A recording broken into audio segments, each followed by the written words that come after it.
Selamat pagi, siang, sore, dan malam kepada Ibu dan Bapak dosen. Perkenalkan, saya Manik Distira, NRP 160319041, dan teman saya Alvin Giri, NRP 160319062. Di sini kami akan menjelaskan mengenai kendali emisi gas rumah kaca dengan konsumsi energi pada industri tekstil dan pengolahan sayuran beku. Di mana ada kategori pembahasan pada gas rumah kaca. Yang pertama ada pada industri tekstil, yang kedua ada pembahasan mengenai pengolahan sayuran beku. Next, pada gas rumah kaca pada industri tekstil, pesatnya perkembangan dan ekonomi global dapat membuat pencemaran lingkungan, kekurangan energi, serta kekurangan ekologi. Perubahan iklim ini disebabkan oleh CO2 dan GRK, gas rumah kaca.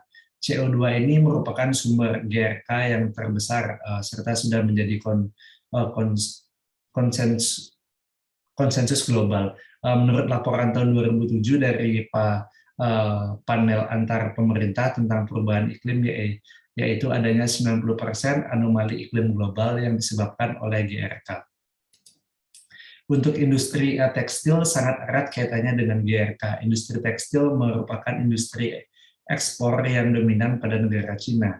Menurut data yang ada, konsumsi energi dari seluruh produksi yang ada di industri tekstil sebesar 4,84 ton batu bara standar atau ton serat yang terhitung setara dari 4,4% dengan total konsumsi energi industri nasional Cina.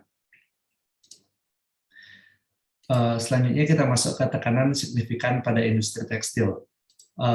Produksi tekstil yang dianggap selalu sebagai sektor yang tidak berkelanjutan dan juga menghasilkan emisi GRK yang cukup besar, maka dari itu pemerintah Cina memberi tekanan pada produsen tekstil dengan mengeluarkan batasan konsumsi energi untuk mengambil emisi karbon pada rantai pasokan tekstil. Pemerintah Cina memiliki rencana untuk 5 tahun ke depan untuk industri tekstil dengan konsumsi energi nilai tambah industri harus dikurangi sebanyak 20% setiap tahunnya. Selanjutnya ada meningkatkan efisiensi energi. Pada produsen tekstil menentukan bahwa investasi teknologi dapat meningkatkan kapasitas total. Selain itu mengurangi emisi karbon dengan meningkatkan efisiensi energi suatu model untuk mencapai rantai pasok yang rendah. Menggunakan teknologi bersih ini dapat meningkatkan efisiensi energi dalam produksi. Pentingnya untuk mengurangi GRK dapat mengidentifikasikan persentase emisi karbon yang dapat berkurang dengan menerapkan teknologi bersih ini. Bisa dilanjutkan. Selanjutnya ada gas rumah kaca pada pengolahan sayur beku. Next. Ya, di mana di negara Polandia ini memproduksi sayuran beku yang telah meningkat dari 3 kali lipat pada beberapa tahun belakangan ini. Di mana sayuran beku ini terdiri dari kembang kol, brokoli, tepatnya bulan Juni dan Juli, produksi sayuran beku dapat meningkat sebesar 1,3 juta ton. Dengan meningkatnya produksi sayuran beku ini dikarenakan banyaknya masyarakat yang telah sadar akan hidup sehat dan diet untuk setiap tahunnya. Next. Ya, untuk emisi yang dihasilkan pada sayuran beku ini yaitu dari sisa makanan, dengan pembuangan sisa makanan dan juga proses pada pembuangan sampah. Dengan ini harus menerapkan kebijakan teknologi untuk kondisi ekonomi serta budaya yang khususnya teknologi pendingin untuk pembekuan sayuran ini serta buah-buahan yang sangat intensif dengan sumber utama dari emisi gas rumah kaca.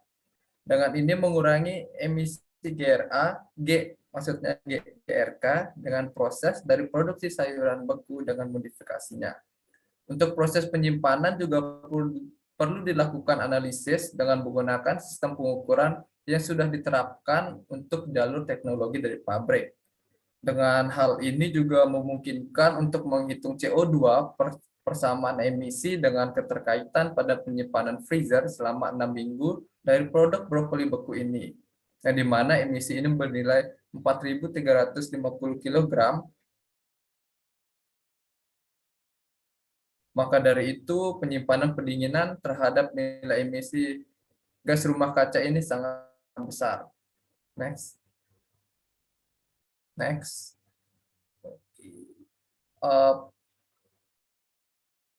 Ya, selanjutnya ada penurunan emisi gas rumah kaca dari sayuran beku ini. Penurunan untuk emisi gas rumah kaca ini dapat ditemukan pada area transportasi untuk sayuran beku ini seperti bahan mentah pada pabrik, kemudian proses produksi, serta pembekuan dalam menjaga suhu dalam freezer penyimpanan. Next. Ya, untuk kesimpulan dari industri tekstil yaitu yang di mana rantai pasokan karbon itu mempertimbangkan pada elemen lingkungan dengan rantai pasokan rendah karbon antara produsen tekstil yang sudah diluncurkan oleh pemerintah Cina tentang batas konsumsi energi di tingkat perusahaan untuk memastikan emisi karbon yang rendah. Kemudian untuk negara Cina, energi utama yang dihasilkan pada Cina yaitu batu bara yang dimana jumlah yang dihasilkan sejumlah besar karbon yang ada. Dalam makalah ini menguji rantai pasokan rendah karbon yang berasal dari konsumsi energi untuk pemaksimal efisiensi energi menjadi permasalahan bagi perkembangan industri tekstil di Cina. Sesuai rantai pasokan rendah karbon yang ada, maka di studi masalah dapat diidentifikasi keputusan untuk produsen tekstil dengan memilih teknologi yang bersih. Teknologi bersih ini dapat mengurangi presentasi emisi dari karbon gas rumah kaca tersebut. Kemudian kesimpulan dari sayuran beku yaitu pengukuran pada konsumsi listrik pabrik dan juga media energi serta sistem penyimpanan pada data produksi dengan transportasi dapat berfungsi sebagai data untuk menghitung emisi gas rumah kaca untuk setiap produk bekunya. Kemudian untuk tahap pembekuan pada terowongan, pembekuan memberikan kontribusi yang paling besar dalam proses produksinya. Namun untuk proses fase terowongan yang merupakan tahap produksi dari sayuran beku dengan dampak emisi yang rendah sebesar 0,04 sampai 0,81%. Next. Ya, sekian presentasi dari kelompok kami. Terima kasih.